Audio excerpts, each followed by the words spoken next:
Noong dumating ang ikalawang digmaang pandaigdig sa Pilipinas, bumagsak ang Bataan at Corregidor at sinakop ng mga Hapones ang buong bansa. Nabalot ng takot ang mga bayan at maraming Pilipino ang napilitang sumuko. Pero may mga kabataang hindi nagpatalo sa takot. Mga estudyanteng sanay lamang sa mga klase at pangkaraniwang buhay na biglang humarap sa realidad ng digmaan. Wala silang sapat na armas, wala silang sariling hukbo, ngunit dala nila ang tapang at paninindigang ipaglaban ang bayan. Sa kanilang hanay, isinilang ang isang kilusang gerilya na kilala sa kasaysayan bilang Hunters ROTC. Disyembre taong 1941, ipinatigil ng mga Hapones ang mga klase sa ROTC o Reserve Officers Training Corps. Ang layunin ng ROTC ay sanayin ang kabataan sa disiplina at depensa. Ngunit sa halip na tumigil, nagdesisyon ang ilang kadete na ipagpatuloy ang kanilang tungkulin. Pinangunahan ito ni Eleuterio Terre Adevoso, dating estudyante mula sa University of the Philippines. Kasama niya si Miguel Ver na naging katuwang sa pagpapalawak ng kilusan. Kasama ang iba pang kabataan mula sa iba't ibang paaralan sa Maynila at karatig probinsya. Noong Enero taong 1942, formal na binuo nila ang grupong tinawag na Hunters ROTC bilang simbolo ng kanilang pagtutol sa pananakop ng mga Hapon. Wala silang sapat na armas, kaya't ang unang misyon ng Hunters ROTC ay mangalap ng mga naiwan na baril at bala mula sa mga labanan sa Bataan. Marami silang nakuhang armas mula sa mga abandonadong kampo. Unti-unti nakapagtatag sila ng maliit na unit na kayang magsagawa ng ambush at lihim na operasyon. Noong una, maliit lamang sila, mga estudyante at kabataang walang masyadong karanasan, ngunit ang kanilang tapang at disiplina ang nagbigay lakas para makipagsabayan sa mas malalaking gerilya. Habang tumatagal, lumawak ang operasyon ng Hunters ROTC. Nakipagsabayan sila sa mga kilalang gerilya tulad ng Markings Guerrillas. Ang kanilang mga taktika ay nakatuon sa hit and run operations, bigla ang pagsalakay at mabilis na pag-atras upang hindi matukoy ng mga Hapones.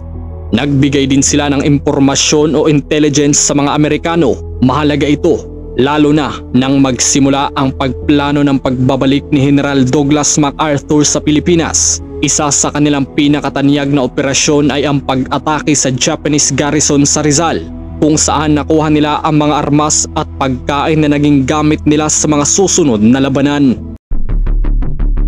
Malakas ang puwersa ng Hapon, armado ng modernong baril, tangke at eroplano. Mayroon din silang malupit na Chimpitay o military police na kilala sa torture at malupit na parusa sa mga pinaghihinalaang gerilya. Gayunpaman, ang Hunters ROTC at iba pang gerilya ay patuloy na kumilos. Kahit kaunti lamang ang armas, lumaban sila gamit ang estratehiya, talino at suporta ng lokal na komunidad.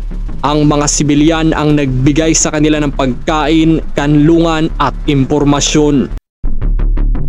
Pagsapit ng 1943 at 1944, lumaki na ng husto ang Hunters ROTC.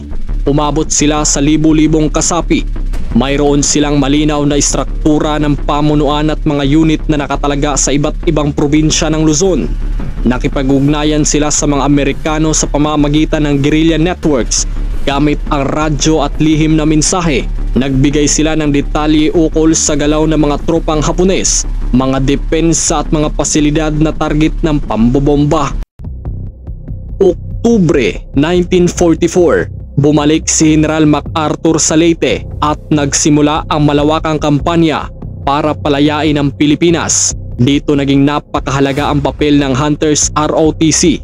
Bago pa man dumating ang mga sundalong Amerikano sa Luzon, nagsagawa na sila ng mga sabotahe upang pahinain ang puwersa ng mga Hapones. At nang sumapit ang Pebrero taong 1945, kasabay ng pagsalakay sa Manila, tumulong ang Hunters ROTC sa mga operasyon ng US Army.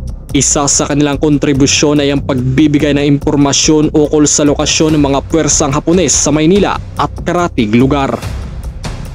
Pagkatapos ng digmaan, Kinilala ang Hunters ROTC bilang isa sa pinakamahalagang gerilyang puwersa sa bansa. Maraming miyembro ang ginawaran ng parangal para sa kanilang katapangan. Si Terry Adivoso, ang kanilang pinuno, ay naging isang respetadong lider at politiko.